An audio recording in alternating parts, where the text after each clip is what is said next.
Thank you so much for staying with us right here on Your Women Radio WFM 91.7. My name is Rose Yusuf Kaiser, and you're welcome to this special edition of the virtual conversation. All right. And this is on 12 years after Chibok. Are Nigeria's girls safe today? That's what we are looking at today. So this conversation is about, Chibok girls who were kidnapped, 12 years ago. So a decade after, we're also talking about these girls. A good number of them are not yet back, and it's just a lot. I think I was watching a video of some of the past videos that we have done, and some of the parents still lamenting. And even the present one that we've done, that we just released on YouTube, you'll find the representative of the parents saying that they're still going through a lot. The parents are not yet, stable up to today. A lot of them are dealing with different kinds of health issues. Some of them have even died. Still while waiting and hoping that their children will return to them, but unfortunately, still in the process. And yet, every day as Women Radio, we call on the government, voices on silence on. Also forget the fact that right now situation that we are in the country is not looking like it's any better from when that happened all the way in years back when the Chibok, abduction happened. So yes, once again, thank you for staying with us right here on Your Women Radio WFM 91.7. And today we are marking 12 years since the abduction of Chibok schoolgirls. This is an event that shook the whole of Nigeria. In fact, it shook the whole world. All right. And while some girls were rescued, we still have many who are still missing. And the question still remains: are Nigerian girls safer today? And that's what we are looking at this afternoon. So in the next couple of minutes, we'll be looking at this with three distinguished guests who have joined us from different parts of the country, and who have also, lended their voice in one way or the other, as regards to the Chibok girls from different, government dispensation to the present one we have. What has been done? Are our girls still safer? I mean, we're still facing kidnapping in different parts of the country. Still, one of the representative of the family who said, yes, in the same Chibok, we still have, insecurity. We still have abductions going on, and all of this, young children are involved, girls are involved. So how do we go from here, or what do we do from here? How do we continue to call on the government to make this better? How do we continue to raise our voices so that it's not silent, so that it's not just pushed aside? A lot of conversation surrounding this. All right, so let's head on to it. Joining us this afternoon to discuss this present issue, my three distinguished guests, like I mentioned earlier. First off, I have Abdulaziz Ahmed Kader. He's a multimedia journalist and a media consultant. Hi, Abdulaziz. Thank you so much for joining us on this very important conversation. Well, a very wonderful good afternoon to you, Rose, out there, and to all the listeners out there, and also those who are actually following live online. Yep. Thank you very much, Abdulaziz, for taking our time to join us. And I also have Yemi Ademolekun. She was rather, the executive director of Enough is Enough now. She is a member of the board, and of course, we know her to be a member of the Bring Back Our Girls group. Hi, Yemi. Good afternoon to you. I know that where you are, you can't put on your video, but thank you for taking our time to join us today. Good afternoon. Good afternoon, everyone. All right. Good afternoon to you too. Thank you for joining us. So I also have Aisha Tukabu. She's executive director of Zenith of the Girl, Child, and Women Initiative Support, all the way from Borno. Hi, Aisha too. How are you today? Hi, good afternoon, and thank you for having me. All right. Thank you too for being here with us. So yes, we'll just go through, some or rather, we'll just head on straight to the conversation and get to hear from our guests this afternoon. So, yes, don't forget that we're live on YouTube. So, please do well to join us live on YouTube at WFM 917. You can also listen live from our website, www.wfm917.com. Please feel free to be a part of it. Send us WhatsApp messages or text messages to 070 317 56537 or 08155 917 917. All right, so those are the numbers to get in touch with us this afternoon on the program, on this virtual conversation that we are having on the the Chibok girls abduction anniversary. It's 12 years already. All right, so let me start with you, Yemi. Now, while we know that when we look at the situations of things from the parents of the girls and Nigeria as a whole, what is the reality as it is today as regards the abductions that we've had? Because one would want to think that, oh, right from 2012, right from 2014 when it happened to now, at least would have probably seen some kind of changes happen, but it seems as if we're still going through the same circle. So why do you think this is, and how do we get ourselves out of this? Thank you. The Constitution of the Federal Republic of Nigeria is very clear. The primary responsibility or the purpose. It either says purpose or responsibility, but the primary, let me say purpose, of government shall be the security and welfare of citizens. It's very clear. It's in our Constitution. And so when you have a government that doesn't prioritize welfare or security, it goes without saying that we will be where we are. And layered on that is a population or a population or a people that don't really understand what a democracy is. So we talk about the fact that Nigeria is a democracy, but there's nothing in our structure as a nation that teaches exactly what that means. So you have a generation of people who grow up who don't understand that the fact that you're in a democracy gives you voice, gives you agency. And everybody that's in public office or people that we call public servants are there for a reason. Their name is called that, public. They serve the public, and servants, they're servants of the public. So if the people don't understand what that means to be in a democracy, it means that you have agency and voice. So they cannot, they don't know how to demand or the fact that they can demand. And then you have a government which over time has become more and more desensitized towards the welfare of its people. Then there's a disconnect in that. People don't know how or know they can hold responsible. And the people who have put themselves forward for service are doing, as Nigerians would say, they're doing anyhow. All right, thank you very much, Yemi. And yes, of course, sometimes when we look at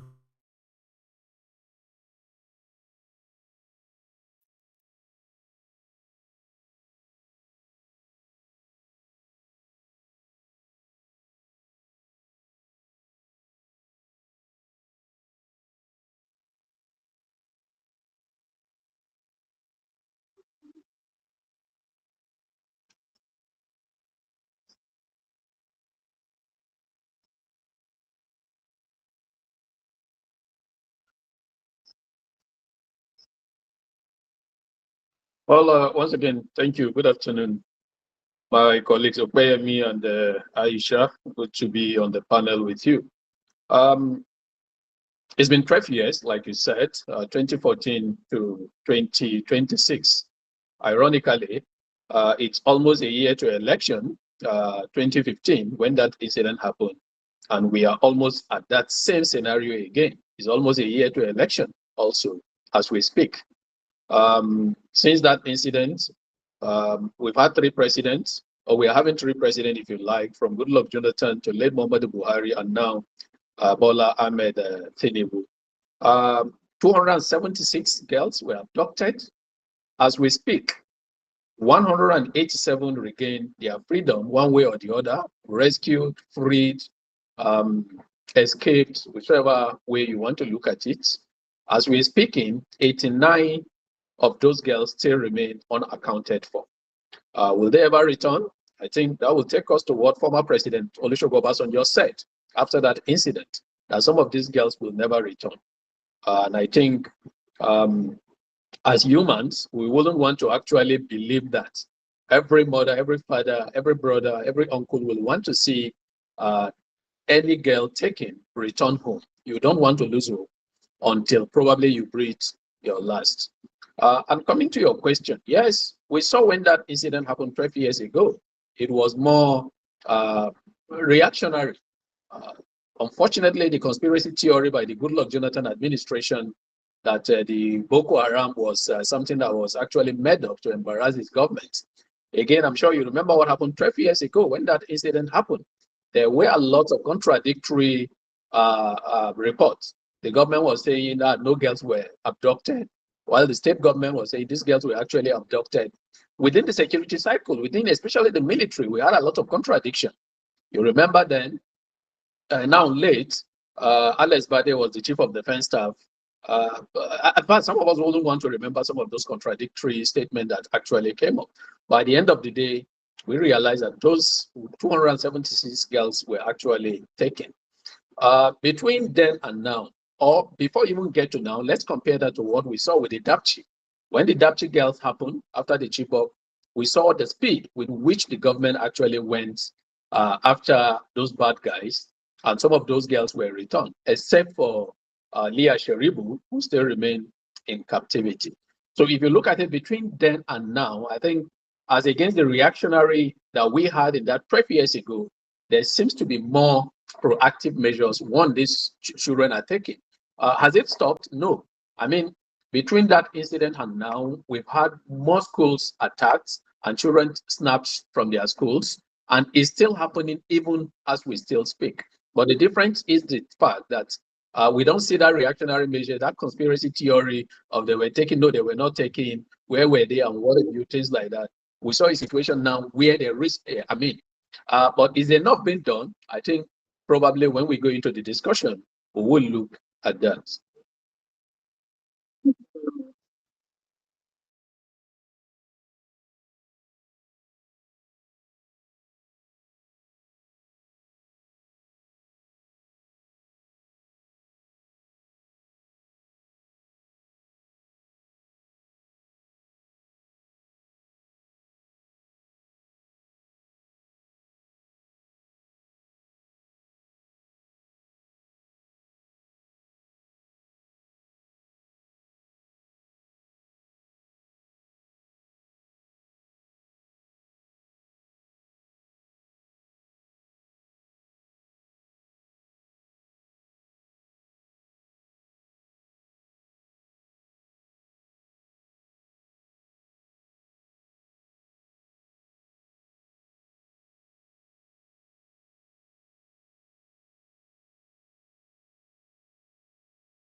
Thank you so much for this question, and thank you for having me once again. The question of whether Nigerian girls are safer today from the 14 years of the Chibok girls incident, I think even if it is a presidential spokesperson that was going to be on this call, they knew that the Nigerian girls are not safer. Nigerian girls are not safe in Niger. Nigerian girls are not safer in the north central, that is Benue, Kwara. Nigerian girls are not safe in the northeast, which is the epicenter of the Boko Haram insurgency. I think it is even becoming worse because back then in 2014, I could remember then I just completed my secondary school, and it will interest you to know that just on the 29th and the 30th, I was in Chibok for field monitoring because we were having a program there for the last 3 years. So to tell you, we cannot even start having the conversation of whether girls are safer or not because everybody knows that Nigerian girls are not safe. From that Chibok girls abduction, we thought we were going to learn our lesson, then come to the Depchi girls abduction in 2018. Now the conversation have now even shifted from whether girls that are being abducted will be rescued by the government or not. If you are being abducted, even the pressure, the movement like the Bring Back Our Girls that happened in the Chibok girls and the Depchi girls, the pressure is no longer even as active as it used to be. Now we are now transiting to a period where when girls are being abducted, it is just left for you and your family to mobilize for resources that will make you pay for ransom and then you get free. From the Depchi girls, we have seen the incident of the Niger school girls abduction. Every day, Nigerian girls have been abducted, whether in school or on their way to farms. So some of these reports are not even making it to the conventional medias. If you are living in conflict-affected settings like Borno State and other things, look at it. When the Chibok girls happened, there were around 276 girls, and the entire world is all standing up and is standing with the Nigerian girls and any other. But today, we just normalize abduction of girls in this country to the extent that we no longer have deeper conversation around what happened to the girls and the other things. Just recently, here in one of the communities of Goza LGA in the same Borno state, it is a same constituency with the Chibok. You will see that a lot of over 400 women and girls have been abducted in an attack in Goshe, and it is not even making the headline like it should make. Like, okay, community has been taken over by the insurgent for some certain period. The Nigerian military, after a few days, they recaptured the community, and then nobody is talking about where are the remaining 400 women and girls that have been abducted. In fact, nobody knows the exact number of people that got missing until they released one video recently. So in Nigeria today, if you're comparing it to 2014, in 2014, it was just Northeast, maybe it was just Borno State, even in the Northeast, it was just Yobe and Adamawa and Borno State. Today, this thing is escalated to the Northwest, North Central. Girls face the risk of being abducted and being sexually assaulted. In fact, abduction of women and girls have now been returned as a weapon of war. Every kind of banditry, Boko Haram, any form of criminality, when they get to community, their first target is women and girls because they are the most vulnerable. So given the background of the two previous speakers and what I just presented, from the Chibok girls to the Depchi girls to the abduction of the Niger school girls to what happened to women and girls in Benue, and the recent incident in the community in Goza, it is enough for every listener to know that Nigerian girls are no longer safe, Nigerian women are no longer safe, Nigerian men are no longer safe. Nobody is safe as it is today, unless for the government officials that are going around with their ammo tankers, with their military convoys and the police. As for the vulnerable and the common man in the field, whether you are sleeping in Maiduguri, whether you are sleeping in Benue, there is always that fear of what next. So nobody is feeling safer anymore, not the girls, nor the men that we have in Nigerians. All Nigerians are no longer safe. It is not even about girls anymore. It is about the safety of life and properties of every Nigerian across all the geopolitical zones. Thank you so much.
Thank you.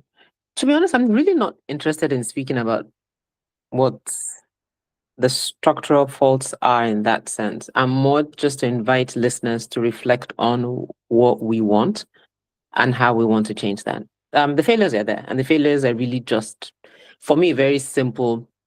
We tend to say, oh, it's leadership, but it's also leadership that comes from a place of management of consequences. Leaders can afford to be anyhow, as you said, because there's no cost. There's no cost to the anyhowness. There's no cost to the bad behavior.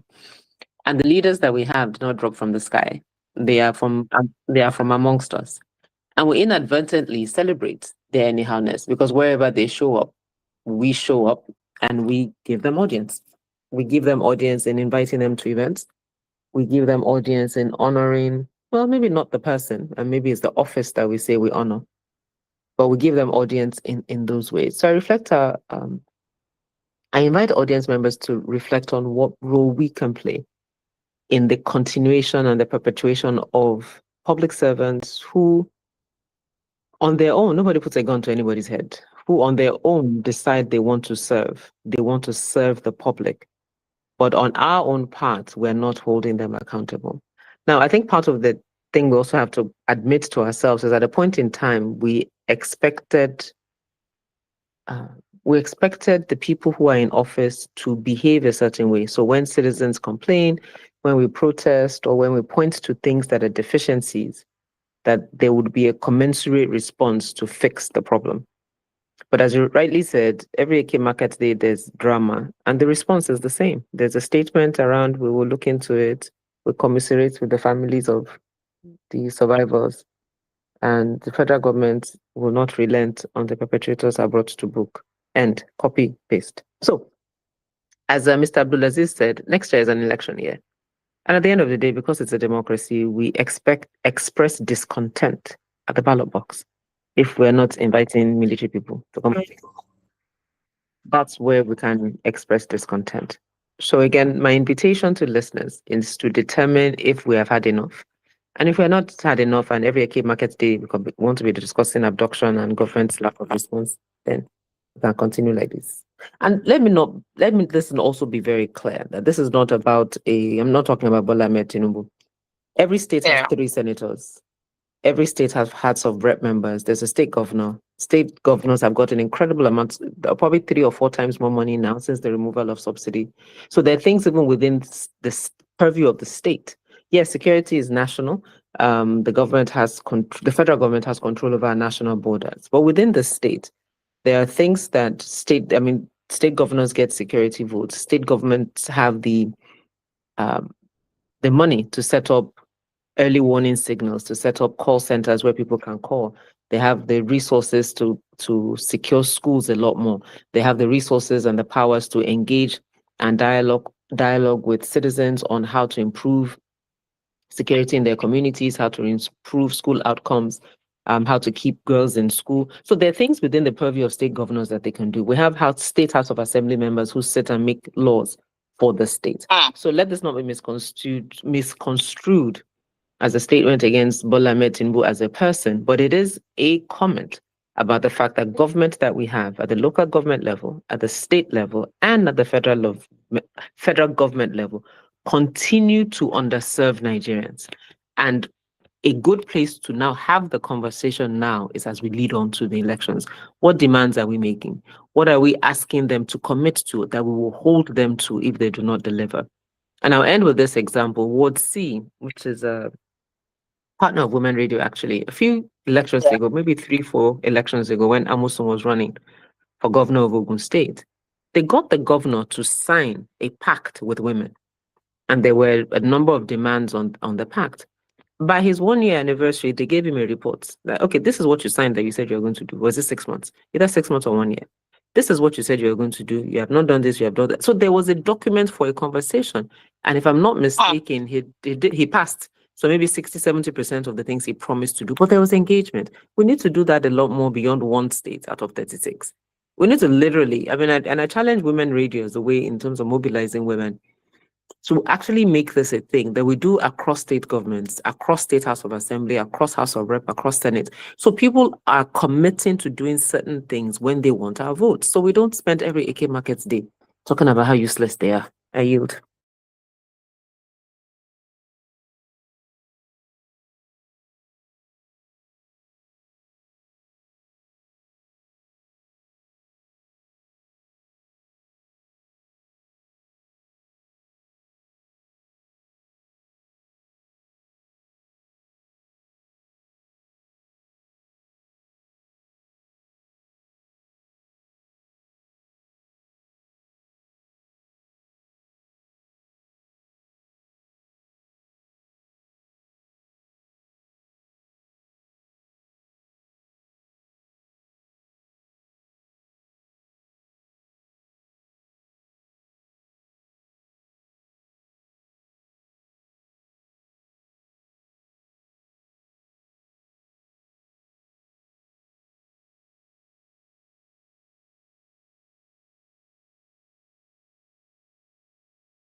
Sorry. Thank you very much. The reality is the media is part and parcel of the society.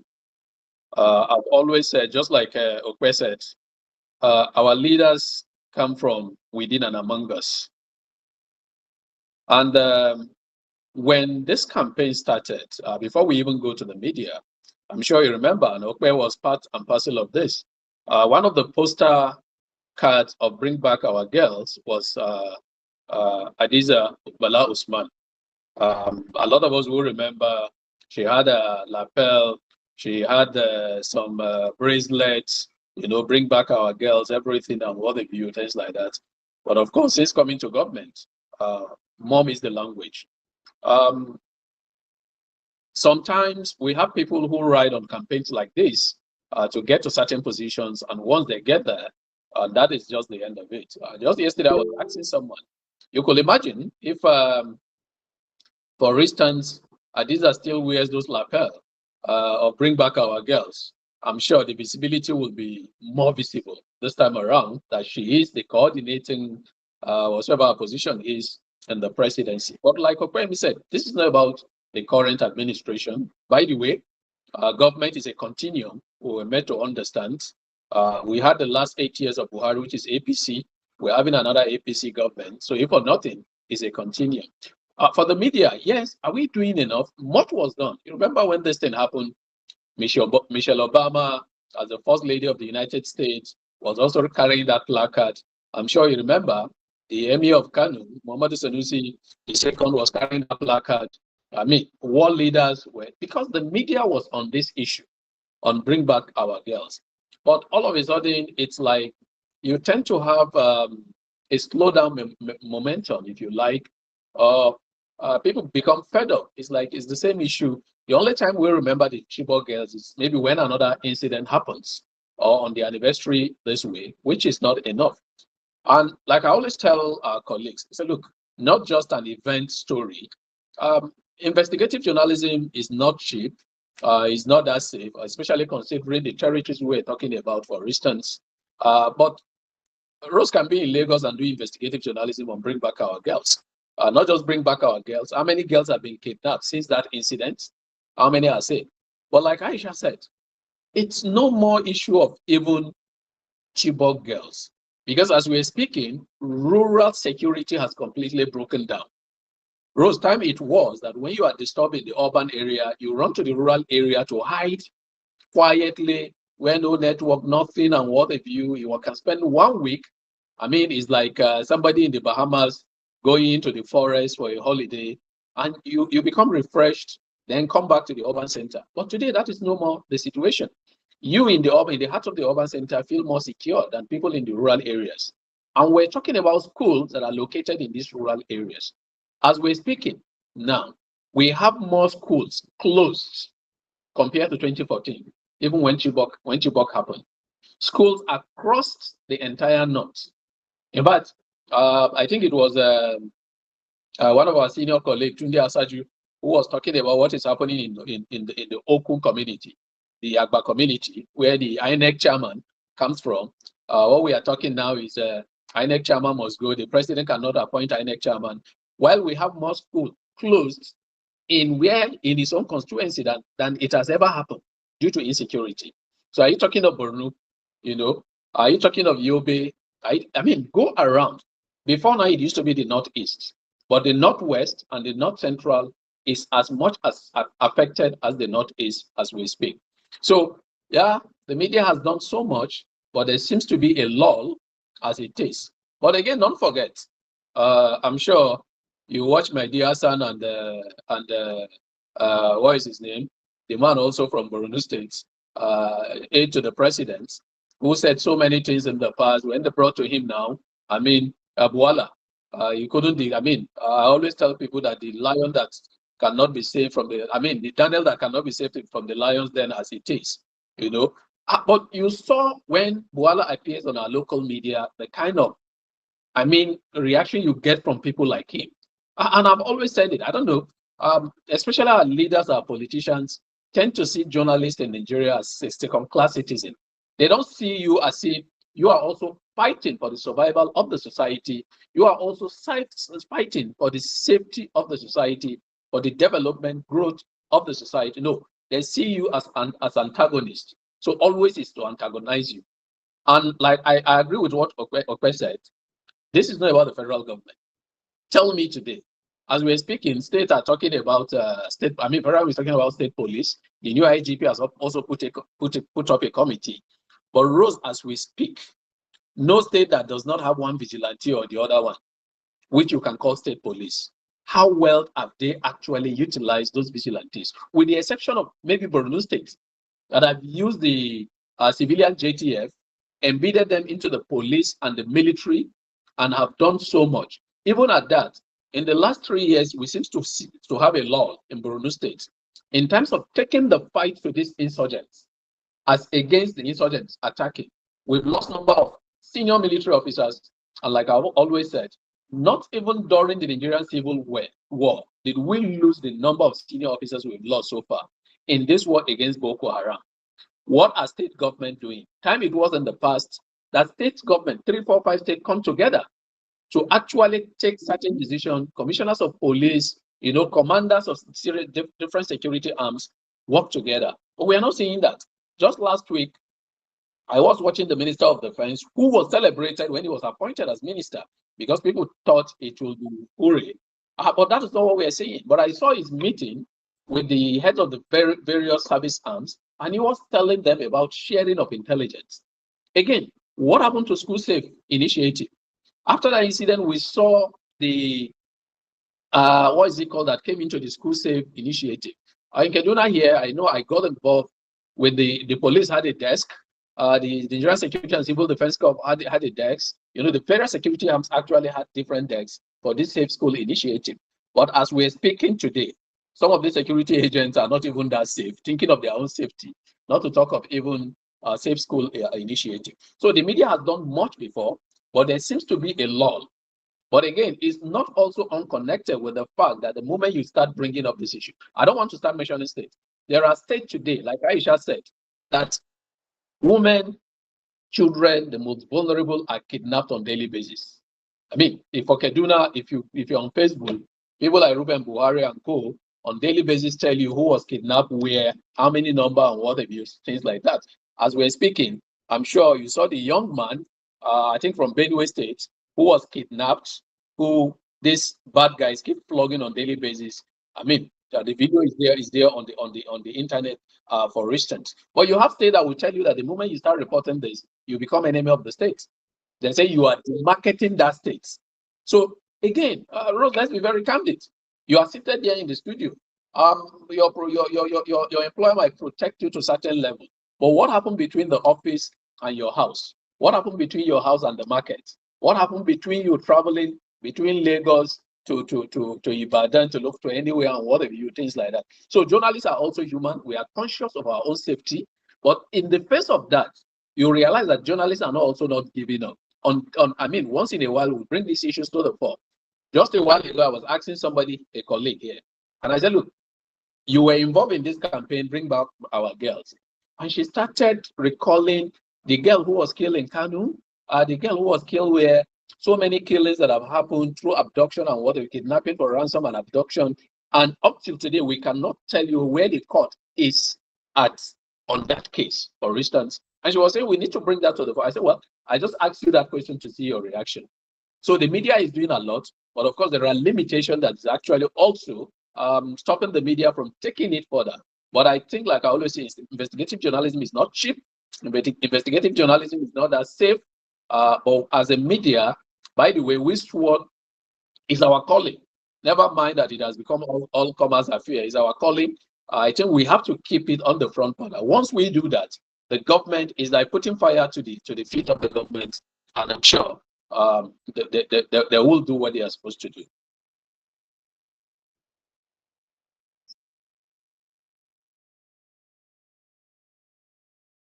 Want to say something? Yes, please, because I unfortunately have to drop off shortly. But I wanted to just respond to Mr. Abdulaziz on Adiza Balausman. She's someone I'll consider, we're not close friends, but at least we're acquaintances. When she did work with the Buhari government as DG, I don't know what her official title was, but the head of the Nigerian Ports Authority, if you go and look at her official photo, she actually does have the lapel of Bring Back Our Girls, and she wears it. As part of the Lagos family, because her office was in Lagos, she would show up from time to time at our meetings at Falomo. So she continued to be part of the advocacy even while she worked in government. Now, the larger issue, I mean, someone like Auntie Obi, for example, has stopped wearing her lapel, but that hasn't stopped her from speaking up. So I'm not I say that just to say that equating wearing of it with advocacy or with interest in it might not necessarily align. But I think what's also very significant, if I'm not mistaken, what Auntie Obi's position was, is that there were now so many more that if she really wanted to speak for every other issue that was happening, her whole body will be covered in pins. And so, but for Lagos and those of us in Lagos, I mean, quite a lot of us in Lagos that still wear the lapel as much as we can. What we tell people is that we're using this as a reminder, not because it's only the Chibok girls that have been abducted, but of a lot of the abductions that have happened after the Chibok girls. The Chibok girls still remain the abduction where we can give you a list of names. I mean, we're talking about the Kwara 176 now. I don't know that anybody has a list of those names anywhere. But for the Chibok girls, as best as we can, I mean, Aisha Mohammed has done a book. EIE published a booklet at the 10th anniversary with the names of the girls. At least you can give names. You have faces, you have pictures, unlike some of the other ones that we don't have. So just wanted to put that on the record that it is, and it's a challenge. I guess the larger point is also in a challenge with a government that generally doesn't seem to care. So even if you were within the government and where would you even start? Like, where would one person, this is the point you're also making about journalists. Journalists not only have to cover the story, but if the same story is happening every day, I mean, if you remember the early days of Bring Back Our Girls, I think Guardian, Daily Trust, if I'm not mistaken, had a count on their front page, the number of days and the number of girls, and they were tracking it. But now it's gone. Because there's you do Chibok girls, then you do Dapchi, then you do Kajura, then like your whole front page will be full of numbers of locations and numbers of people. Thank you.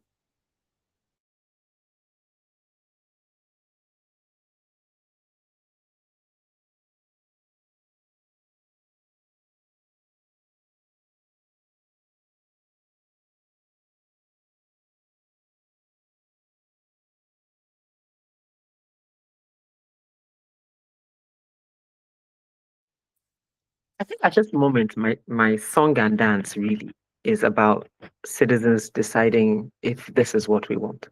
Because this thing will not change in the analysis of the challenge. It will change in the actions that we choose to every day. It will change in journalists who, in protecting themselves, again, under this administration, journalists have come under quite a bit of attack. In terms, because this administration particularly, now on this one, I am speaking about this administration intentionally. This administration has been very jittery about criticism, has been very what's the word I'm looking for? Uncharitable towards even citizens criticizing, much less even journalists who were just reporting their jobs. So arrest, the Cybercrime Act, the silencing of journalists that we don't like what they're saying or not saying. That has, I forget the numbers, but I mean, you guys are journalists. There seems to be a lot more in terms of attacks of journalists under this Tinubu administration that we've had in the past. So in between journalists and speaking up, I mean, let's take sake of argument, let's not go too far. Sheon Okinbaloye, the sitting minister just threatened him and then walked it back and said he didn't really mean it that way, da da da da da. But like the general atmosphere is no, but nothing flinched. Nobody said anything. He kind of he didn't really apologize. He just said he didn't mean it that way. So I forget, there's an umbrella body of independent networks, outside government-owned ones, have called for an apology and then have said if he does not apologize, that they will not show up at his next media briefing. And that's a real test. Now, the independent ones, that's everybody outside of state media. So it's the channels, it's the Arise, it's the, who else? It's the TVCs, the News Central. Those are the ones he always calls when he does press briefings. If those ones actually do honor that threat, and don't show up when the minister calls, it would be a huge win for media. And then for citizens, again, we're going into an election here. We really need to decide what we want and decide that we want to hold the people who get paid every month. And they get paid their salary every month, though. Then they pay themselves the money that they appropriate to themselves under whatever guise, but don't do the job that they've been paid for. We have an opportunity in a democracy to put their feet to fire, and I invite us to think about that. Thank you.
You can mention and to never end.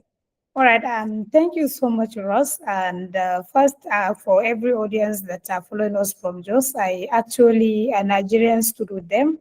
What happened in Jos is very unfortunate, and it is just a reflection of many other incidences that are happening across Nigeria. They just want to make the headline because maybe someone was there to record the process and what's happening, maybe the citizen journalist, and it got to the internet and all of us get to see about it.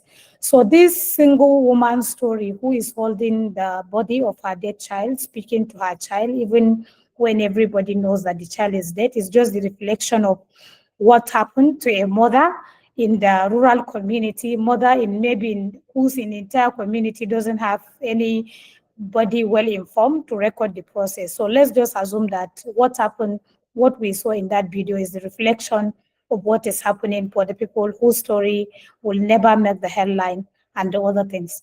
Then coming to issues around welfare, Nigerians have already been failed by people who we trusted them with power, people who we voted for to protect our lives and properties. Today in Nigeria, almost every geopolitical zone of the country is struggling with one form of banditry, one form of insecurity, one form of terrorism, or many other illicit acts that are happening within the communities. And like my own senator will always say in the national media and a lot of mainstream media interview, the first responsibility of government is to protect the lives and the properties of the citizens. Unfortunately, in Nigeria today, this seems not to be happening. In fact, initially in the past, maybe we have seen situations whereby in the past government, when people are being abducted or when things like that happen in the communities, apart from the press releases that will be seen, at least people will go to the scene, condole with the families and make a lot of promises. But now it has now reached a situation whereby nobody, apart from the press releases that will be reading from the media aid of government officials, unless for a state like Borno, where you'll see the governor is always in the field going there to interface with the families that are affected, where now it's just a move-on story in the Northwest. Something happened, and it's as if nothing has happened. It will take Madira Meshanu from BBC to go to the scene, record the stories, and that is why I always say that journalists are doing their best. Maybe they may need to do more and intensify their effort, but if not because of the journalists and the role they play in bringing the attention of the public to some of these things, some of these leaders don't care. When some of them went to the field, we have seen how Medina was interrogating the governor of Niger, and he was saying, "Shay, you are a journalist. Why can't you follow them to the bush to go and get the stories?" So many sort of stuff. Nigerians are watching. And on the mental health of these people, unfortunately, for every abduction that happens, whether it makes to the headline or not, people don't take to pay attention to the mental health of the families that are being affected by these situations. You will see that the first response may be the highest Nigerians can do, which I also appreciate, because it's not their responsibility to raise any any amount of funds for the rescue of the people that have been abducted. But Nigerians have always stood with each other. Nigerians from the south to the east to the west have always contributed for families struggling to get the rescue of their children that have been abducted. So the highest we provide as a country, as a people, as a community is that financial support. Nobody cares about the emotional well-being of the families that have been affected. Nobody cares about their mental health. And some of these people, whether their children return or not, they'll continue to die with the trauma of this thing that occurred. During the Chibok girls, of course, because it made a lot of headline, you will see a lot of maybe the wives of the governor is in the field, may paying them a visit, maybe international communities visiting the scene to offer condolences and physical interaction and comfort for these people. This kind of courtesy no longer exists. In fact, in Nigeria, we normalize abduction. We will just read, and this is just a data, and we'll wait for the next incident to happen, which is very unfortunate. In the Jos on is even the worst case scenario, because the president has left Abuja to arrive Jos airport, but he couldn't travel down to the city to meet the families of the affected members of the families that lost their children for that crisis. It was the same president that promised Nigerians not to vote for him if he did restore electricity and the power supply in his first tenure. He's now gathering people, and he was even bold enough to say that he's spending only 10 minutes because there is no light at the airport. I don't know whether it is citizens' responsibility to provide light at the airport, or is the responsibility of the government. So, unlike Opi said before she will leave, unless Nigerians have opened their eyes, Nigerians define what they want as a people, unless Nigerians are ready to say enough is enough, like some of us are always doing despite the threat and many other things. In fact, I blame Nigerians for everything that is happening. Apologies for that. But honestly, if all Nigerians, or at least let's say 25% of Nigerians will make their voices count, or will dominate the street of Nigeria to say enough is enough, even when the government is trying to arrest all of us, they don't even have the prison to take 25% of the Nigerian population. They will get to wake up and then perform in their responsibilities. But we just make human lives to look like just data. It happens in southern Kaduna, so number of people have been killed. Maybe you just comment on Daily Trust or Premium Times comment section and you move on. Tomorrow, another one happened. In fact, when the issue of the abduction of over 400 people happened here in Borno State around that Goza axis, of course, the governor was there. He interacted with the people. He spoke to the families that are affected.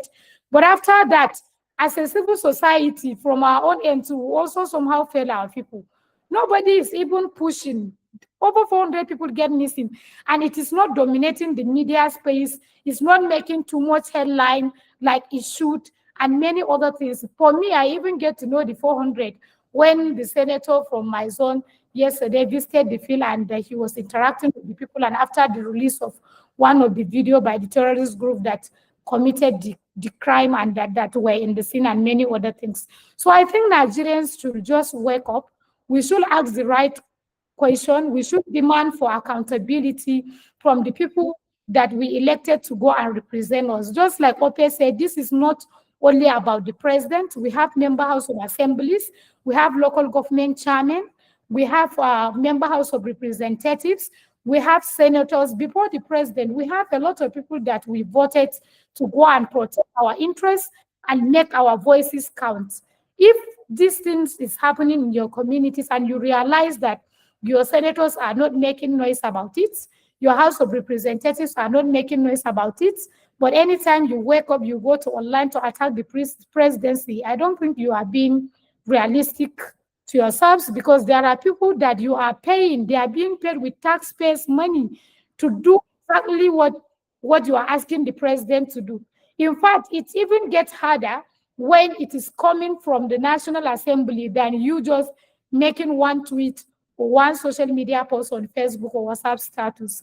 So our people should wake up. They should be made to understand that it is the first responsibility of this government is to protect their lives and properties. And if we don't hold this government accountable, nothing will change.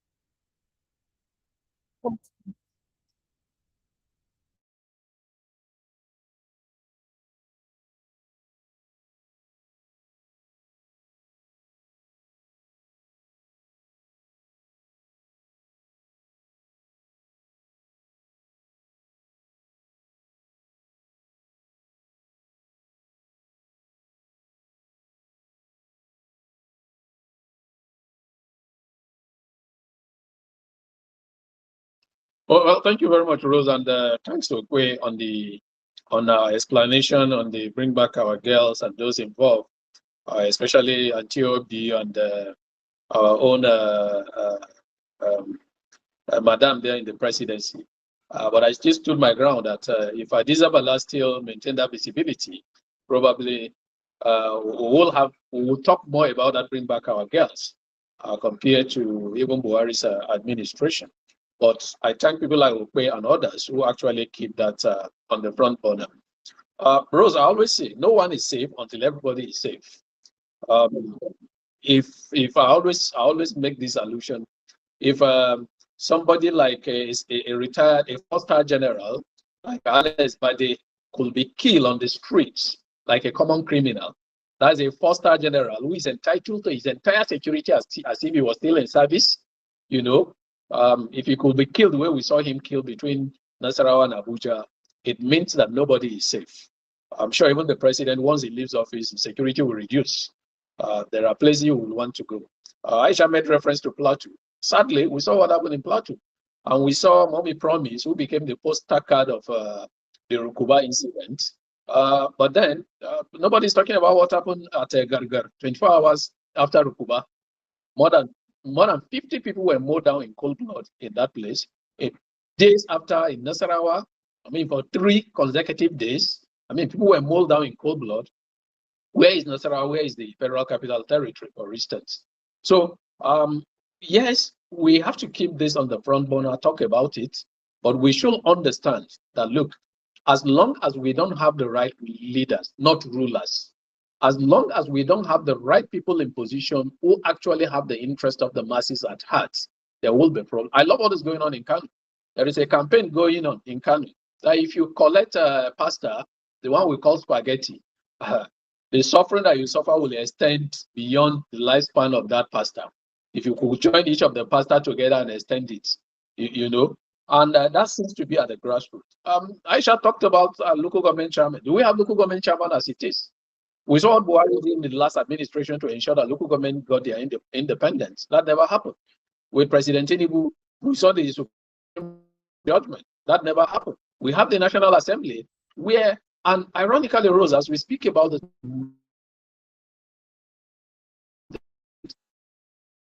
in northern Nigeria, out of 36 governors, 19 of them are from the northern states.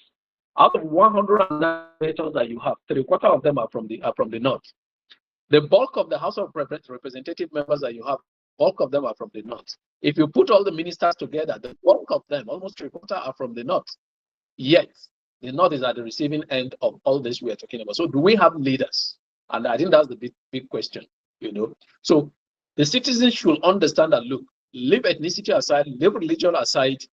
If you don't do the right thing, you wake up that you can't go to the mosque or go to the church to even worship God. You can't go to market. You can't, at the end of the day, you can't differentiate who is speaking what language.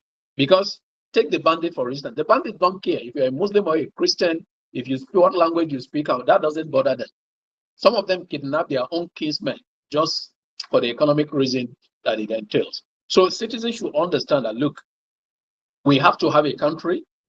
We have to have the right leaders. I tell people that if water flows in your tap, if the road you took to your office this morning is without potholes, if the nearest hospital to you is functional, if the nearest public school to you is functional and your children can attend with the right quality, I'm telling you, don't care if the governor goes to a church or a mosque or a shrine or synagogue. You don't care if the governor is married to a whatsoever. I mean, those things won't matter to you because all you're after is just to have a qualitative life, have a safe environment, and I think that is the bottom line. So people need to understand that we get that right. On the part of government, you should understand there have to be people for you to govern. If there are no people, who are you going to govern? Nobody governs an empty territory. So the people must be there. Rose, we saw this happen before pre-2015 election, where public office holders could not go to their constituents. Those who dared were chased out with sachet water, with stones and what have you, things like that. And I think if time is not taken, we are also approaching that because I saw last week where a legislature sent rice and other things, and the constituents said, give it back to him. That's not what we are looking for instance.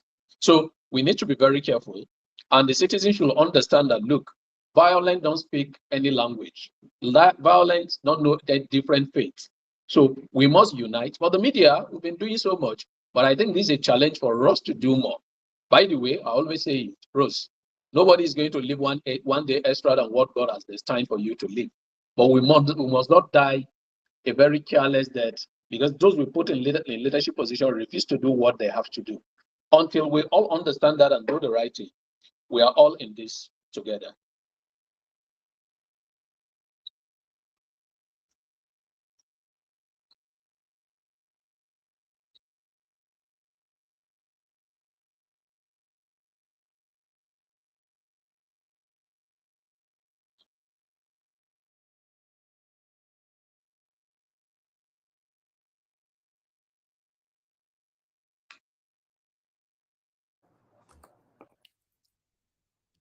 Okay, thank you so much, Ross.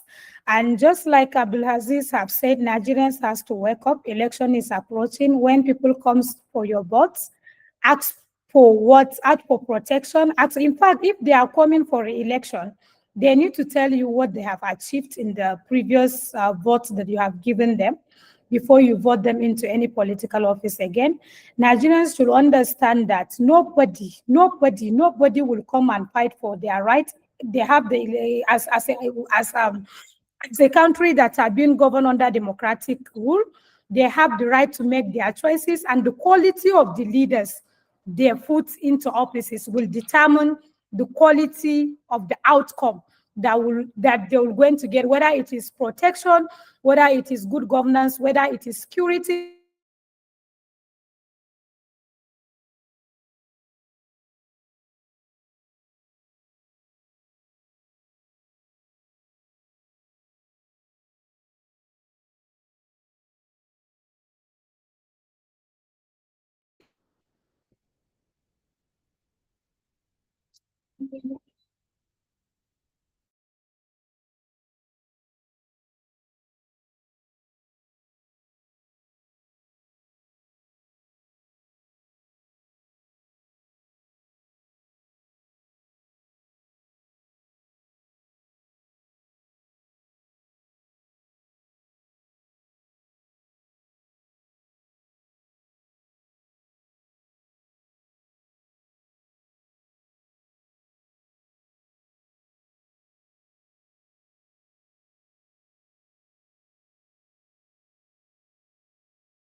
Thank you, Rose. It's an opportunity. Have a nice day.